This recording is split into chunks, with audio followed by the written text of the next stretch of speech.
Hello, good morning, good afternoon, good evening po sa kanila. Kaway-kaway po sa inyo, kung saan po kayong parte ng mundo.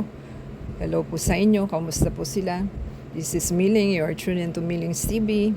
Tayo po may Amazon box na hinuhold at may parcel tayong bubuksan. So, hindi natin alam kasi tinatanong natin kasama, hindi rin niya alam. So, alamin po natin. So tayo po nakapag voice over lamang at magpa-fast track lang din naman po tayo. At yan po ang ating hirap na hirap din buksan kahit papel at saka plastic lang yung ating tape. So mahirap din pong kunin agad.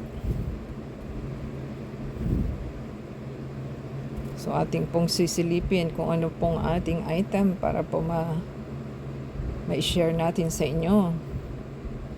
So ang ating kasama po yung nag-stock up na naman. So kung ilang beses nyo nang napanood, ulitin natin ang ating video for today. At yan po ang ating mahiwagang unang box. Ito po is Quaker Oats. So ito po ay naka-paper packets lang po ito. So marami po ito kasi 43, 48 packets po. So meron po tayong Royal Maple Brown Sugar na 23 pieces. May 7 pieces na Cinnamon and Spice. Meron tayong 13 pieces na Apple and Cinnamon. At meron tayong 15 Peaches and Cream. So, ang price po nito is $19.99. At yan po ang ating second box.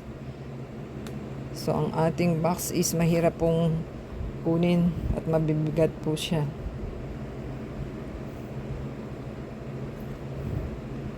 So, ang ating items is, yan po ang ating resibo. At tinitingnan natin kung magkano po ang presyo. So, $19.99 yung ating nauna at $15.89 ang pangalawa.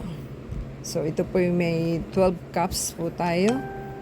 So yung total na binayaran natin is $68.74. At kung i-convert natin sa peso is parang 4,100. So ganyan po ang mahal sa peso, pero sa kanila po is mura lang yan. Dahil almost $69 lang po ang binayaran. So mahal din po yan kasi sa SNR. Yung nauna nating packets, libo din po sa kanila yon pag binili natin. So yan po ang ating 12 pieces na cup. So kung nagustuhan po nila ang ating video at tayo po'y pa-ending na. Subscribe po sila. Ada sa Facebook, Twitter, TikTok, and Instagram. Until next time, God bless.